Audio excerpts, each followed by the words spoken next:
जय माता दी मित्रों, स्वागत है आपका हमारे चैनल ए लाइफ चेंजिंग स्टोरी पर। प्रिय दर्शकों, हिंदू धर्म के अनुसार गंगा को गंगा माँ का दर्जा दिया गया है। साथ ही गंगा जल को सबसे पवित्र माना गया है। किसी भी शुभ कार्य को शुरू करने से पहले गंगा जल का इस्तेमाल जरूर किया जाता है। ऐसा माना जाता है कि गंगा जल के बिना कोई भी मांगलिक कार्य शुरू नहीं किया जा सकता। इन मान्यताओं के आधार पर इंसान अपने पापों से मुक्ति पाने के लिए गंगा दशहरा के दिन गंगा के पवित्र जल में स्नान करते हैं। इसलिए गंगा दशहरा का विशेष महत्व माना जाता है। पौराणिक मान्यताओं के अनुसार इसी दिन माँ गंगा पृथ्वी पर अवतरित हुई थी। कहा जाता है कि राजा भागीरथ ने अपने पूर्वजों की आत्मा को मोक्ष दिलाने के लिए माँ गंगा को पृथ्वी पर ले आए थे। इसीलिए माँ गंगा को भागीरथी के नाम से भी बुलाया जाता है। हिंदू पंचांग के अनुसार इस बार गंगा दशहरा 30 मई को मनाया जा रहा है। इस दिन गंगा स्नान का विशेष महत्व होता है। गंगा स्नान के बाद दान पुण्य करने से विशेष लाभ मिलता है। तो चलिए आज हम आपको बताते हैं कि गंगा दशहरा का महत्व। लेकिन उससे पहले वीडियो को लाइक और चैनल को सब्सक्राइब करना बिल्कुल ना भूलें। पृथ्वी पर अवतार से पहले गंगा नदी स्वर्ग का हिस्सा थी। गंगा दशहरा के दिन भक्त देवी गंगा की पूजा करते हैं और गंगा में डुबकी लगाते हैं और दान पुण्य, उपवास, भजन और गंगा आरती का आयोजन करते हैं। मान्यता है कि इस दिन माँ गंगा की पूजा करने से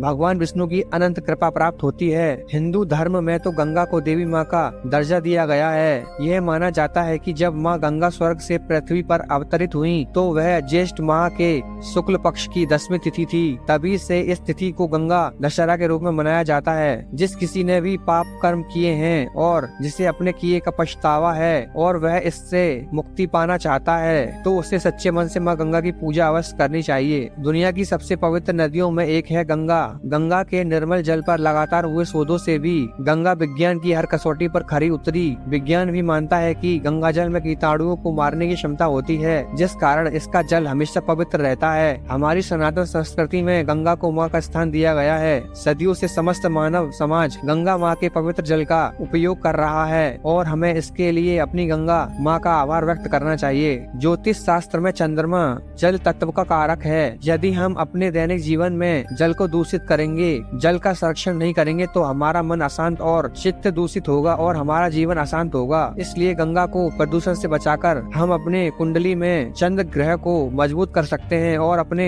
चित्त को प्रसन्न और स्वस्थ रख सकते हैं। गंगा दशहरा में हम सभी को यह संकल्प लेना होगा कि गंगा की सफाई स्वच्छता में हम सभी पूर्ण सहयोग करेंगे, क्योंकि गंगा की सफाई हेतु हम सबका योगदान होना वर्तमान की एक बड़ी जरूरत है और सही मायने में यही माँ गंगा की सच्ची सेवा और उपासना होगी। गंगा दशहरा का महत्व। हिंदुओं की धार्मिक मान्यता के अनुसार गंगा दशहरा के दिन प्रातः काल गंगा में स्नान करके माँ गंगा की आरती करने से समस्त पापों का विनाश हो जाता है। गंगा में स्नान के उपरांत दान का भी विशेष महत्व है। ऐसी मान्यता है कि गंगा के जल में कभी भी कीड़े नहीं पड़ते और इसका जल दूषित नहीं होता है। इसलिए इस जल में स्नान करने से रोगों का विनाश हो जाता है। गंगा दशहरा के दिन स्नान ध्यान करने से शरीर शुद्ध और मानसिक विकारों से मुक्त हो जाता है। अमृत दायिनी माँ गंगा के स्पर्श मात्र से ही चराचर जीवों के पापों का अंत हो जाता है और उसे मुक्ति मिल जाती है। तो दर्शकों, आपको कैसी लगी हमारी ये जानकारी? कृपया कमेंट करके जरूर बताएं और ऐसी शानदार वीडियोस को देखने के लिए हमारे चैनल को सब्सक्राइब जरूर करें।